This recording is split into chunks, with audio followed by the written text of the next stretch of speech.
बांग्लादेश में हिंसा के बाद शेख हसीना पहुंची भारत, मोदी सरकार का रहा विशेष सहयोग। बता दें कि बांग्लादेश में हिंसक विरोध प्रदर्शनों के बीच प्रधानमंत्री शेख हसीना ने सोमवार 5 अगस्त को इस्तीफा दे दिया है और देश छोड़कर चली गईं। इसी बीच हसीना के प्रमुख सहयोगियों ने उनके देश छोड़ने से पहले के अंतिम क्षणों का वर्णन किया है।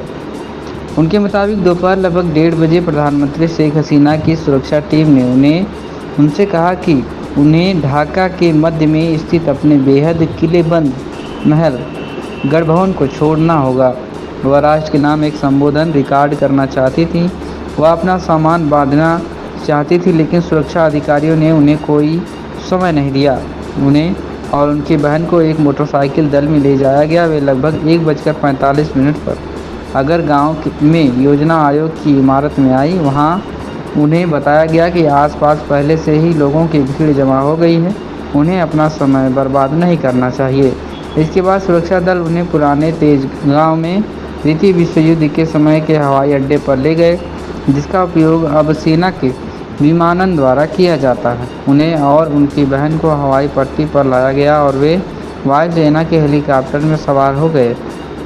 इसके बाद वे देश से बाहर निकल गईं। बांग्लादेश की पूर्व प्रधानमंत्री शेख हसीना इस वक्त भारत में हैं। डेली सन ने अपनी एक रिपोर्ट में कहा कि हसीना ब्रिटेन में शरण ले सकती हैं। जब तक वहां की सरकार द्वारा उन्हें प्रवास की इजाज़त नहीं मिल जाती, तब तक वह भारत में अस्थायी रूप से रहेंगे। इसके बाद वह भारत के रास्ते लंदन चली जाएंगे। दरअसल उनके साथी उनकी बहन रेहाना भी हैं। बता दें तो जो ब्रिटेन की नागरिक हैं। रेहाना की बेटी ट्यूलिप सिद्दीकी ब्रिटेन में लेबर पार्टी से संसद के सदस्य हैं।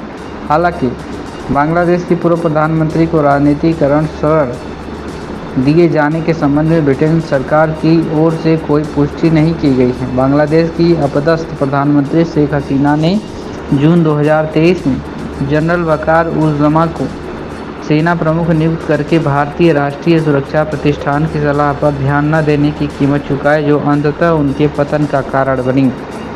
यह समझा जाता है कि शीर्ष भारतीय अधिकारियों ने पिछले 23 जून 2023 को बांग्लादेश सेना प्रमुख के रूप में नियुक्त होने से पहले शेख हसीना को जनरल जमा की चीन समर्थक प्रवृत्तियों के बारे में सचेत किया था। देश में युवाओं के बढ़ते विरोध को रोकने के बजाय जनरल जमा ने एक चेतावनी दी और वो था शेख हसीना को देश छोड़कर भागने का अल्टीमेटम।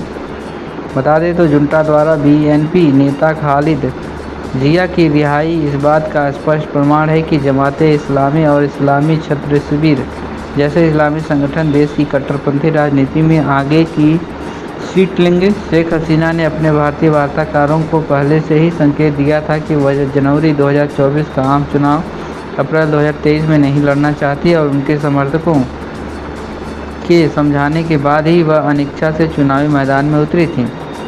बता दें यह अच्छी तरह से जानते हुए कि उसे इस्लामवादियों के साथ साथ पश्चिम के शासन परिवर्तन एजेंटों से खतरा था।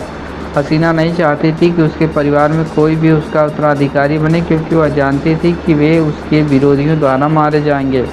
इस तरह हसीना इस्लामवादियों के खिलाफ एक मजबूत दीवार थी, जो सोमवार को सेना की साजिशों के कारण गिर गई। जहां हसीना को अभी भी ढाका से अपने चौंकाने वाले प्रस्थान से उबरना बाकी है, वहीं मोदी सरकार भारत के मित्र को निराश नहीं करेगी और तीसरे देश में राजनीतिक शरण का निर्णय अपदस्थ प्रधानमंत्री पर छोड़ देगी। भले ही सेना और उत्साही कट्टरपंथी शेख हसीना के जाने का जश्न मना रहे हों, बांग्लादेश खुद पाकिस्तान, मालदीव और श्रीलंका की तरह आर्थिक संकट के कगार पर है और उसे जीवित रहने के लिए पश्चिमी समर्थित वित्तीय संस्थानों के समर्थन की आवश्यकता होगी। बेरोजगारी की दर को देखते हुए जेईआई से जुड़े कट्टरपंथी छात्र सेना के खिलाफ हो सकते हैं। यदि पेश किया गया समाधान तो उनकी पसंद के अनुरूप नहीं है। शेख हसीना के जाने से भारत एक कठिन स्थिति में पहुंच गया, क्योंकि वे कट्टरपंथी शासन पूर्वी मोर्चों से खतरा पैदा करेगा और नई दिल्ली अब तेज़ी से अस्थिर पड़ोस का सामना कर रही है। जहां मोदी सरकार बांग्लादेश में अंतरिम सरकार को स्थिर करने के लिए अपना समर्थन देगी, वहीं पश्चिम में शेख हसीना विरोधी अपना भारत विरोधी खेल शुरू कर देंगे।